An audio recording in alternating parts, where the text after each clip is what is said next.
Sa lahat na nagtatanong sa akin, ito na ngayon ang sagot sa inyong mga katanungan. Gagawa tayo ng mabisang halaman na gamot pag na-stroke ang tao. Una sa lahat, ipapakita natin ang mga ingredients nito. Kailangan natin ng balat ng puno na magkapayas. Tapos, mga bunga nito. Tapos, mga dahon. Kailangan din natin ang langis. No, pwede kahit anong langis ang gamitin nyo. Depende sa anong gusto nyong langis. Tapos, kailangan din natin ang alcohol. Yan. Yan.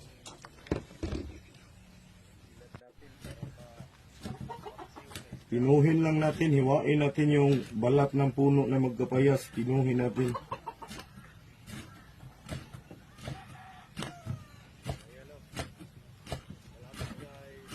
Super effective po ito, legit po ito. Ito yung ginamot namin sa biyanan kong na-stroke. Hindi na makalakad, hindi na makapagsalita. 3 months lang, nakarecover na. Ito lang yung ginamot namin. Di kami gagawa ng mga halaman na gamot kung hindi legit po. Subok na namin to. Kaya namin ibahagi sa inyo para meron tayong matulungan. Kasi sa panahon ngayon, marami nang na-stroke. Tapos, masyado nang mahal yung mga bilihin ngayon.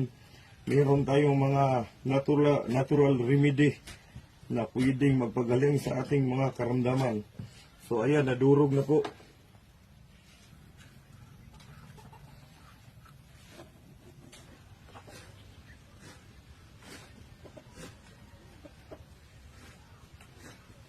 Pakishare po ng video natin para marami pa tayong matulungan. Legit po ito. Hindi kami gumagawa nito na para may manunood lang. Ginawa po talaga namin para kami ay makatulong sa ibang tao na may mga karamdaman. No? Subok na namin ito. Kaya sa sino mang may mga karamdaman dyan, ito ay napaka mabisa po. Mabisa din itong gamot. Pag may kidney, may problema sa kidney yung tao, mataas yung sugar ng tao, diabetes, pwede po ito. May problema sa kidney, pwede ito. At saka yung mga bunga nito, pag may nalason, pwedeng igamot. Pag may nalason na tao, papakainin lang ng mga bunga nito. Tapos ang puno din na magkapadyas, yung mga ahas hindi lalapit nito. Natatakot ang mga ahas sa puno na to. Marami kasi itong benepisyo, napakahalaga ang puno na magkapayas. Hindi natin yung mga dahon.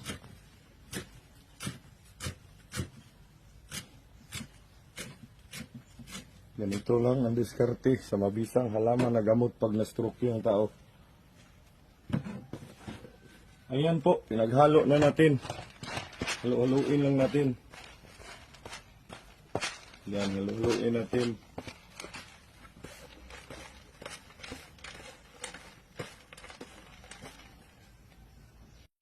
Ayan, tapos na nating haluin. Babalutin natin ang dahon ng saging. Ayan.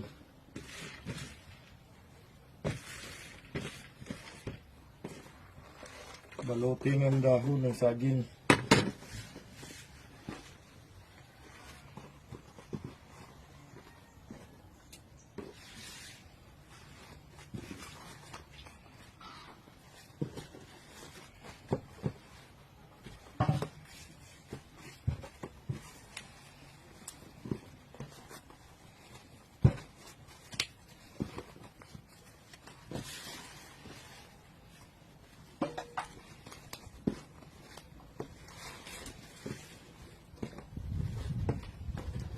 So ayan, nabalot na. Tapos ihawin natin yan. Yan.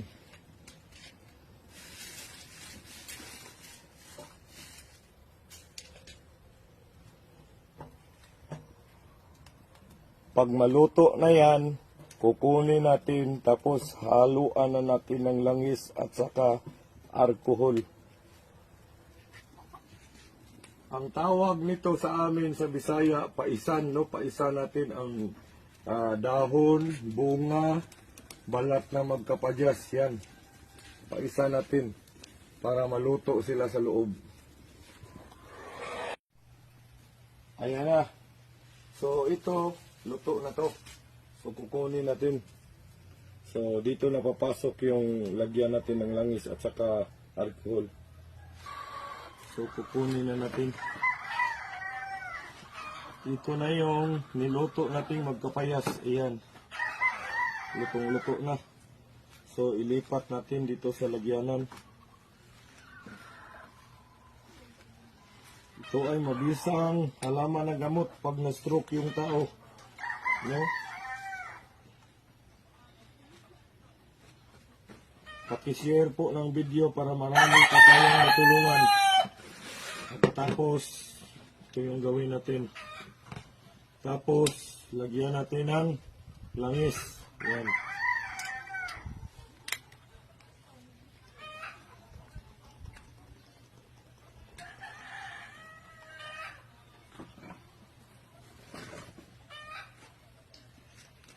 Pagkatapos sa langis, haluin natin.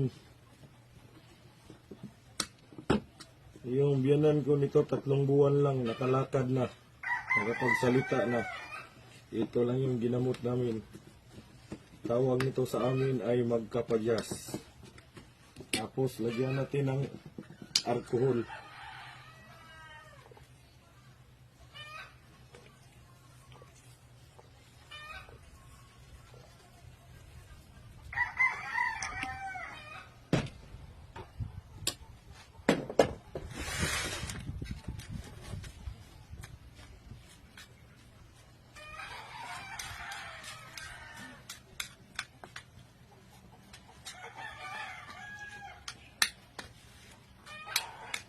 Meron kang sakit yung mga ano mo, yung mga katawan mo. Pag binahid mo ito, magiging okay ang karamdaman mo. Lalo na sa mga may arthritis, rheuma.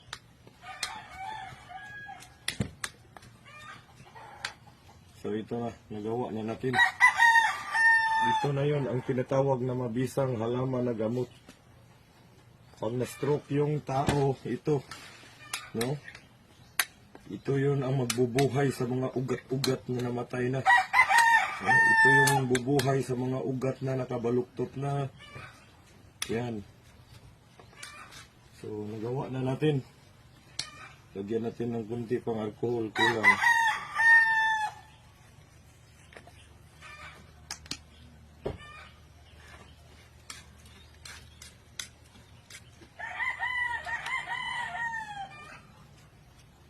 Yan. Simple lang gawin natin. Yan. Tapos na tayong gumawa. Sa lahat na nagtatanong sa akin, ganito lang yung tamang proseso sa paggawa ng mabisang halaman ng gamot pag na-stroke yung tao. At saka, papahid mo to sa mga katawan na apektado. Tulad yan. Ipapahid mo. Oh. Yan. Pahid mo talaga sa mga katawan. Tapos, yung mga buto nito, kakain din tayo. 7 piraso. So, ito yung mabisang na halaman na gamot pag na-stroke yung tao. Yan. Sa mga walang mga ganitong halaman, tatanungin nyo po yung mga taong mahilig sa herbal sa mga bayan ninyo. Siguradong kilala nila nitong mga kahoy na ganito, yung mga puno nito. Tingnan nyo guys. Tingnan nyo. Ayan, oh. Kapansin-pansin, pag pinahid mo sa katawan mo ng ganyan, oh. Ayan, oh. Oh. Mararamdaman mo kaagad yung hagod ng ano ba? Herbal ba? Oh. Pag nagawa mo na, pwede mo lang isalin sa malalaking lalagyanan. Saan yung lalagyanan ko dito dahil? Dito ko isasalin. Ayan, meron akong lalagyanan. Kasi, kasi isasama natin yung mga niluto nating halaman kanina.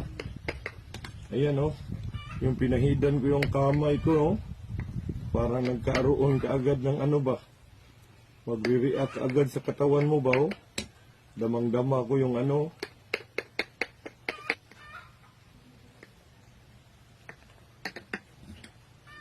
yan na po. Halimbawa, napasok nyo na lahat, nandito na lahat ito na yung gawin nating pangkahid. Yan. Yan. Super effective po ito. Legit po ito. Hindi ako gumagawa ng mga halaman na gamot kung hindi legit. At kung hindi namin napapatunayan. Subok na namin to. So, sa mga nakapanood nito, pakishare po ang video para marami pa tayong matulungan. Yung mga bunga nito, gamot din ito ng pag may nakagat ka ng ahas, pag nalason ka, gamot din ito. Lalo na kung mataas yung sugar mo, diabetes ka, pwede kang kumain sa bunga nito. At saka yung mga dahon nito, maglaga ka kunti tapos inumin mo. Lalo na pag mataas yung dugo mo, pwede yan. So maraming salamat sa lahat hanggang sa susunod na video. Kaibigan, maraming salamat. God bless.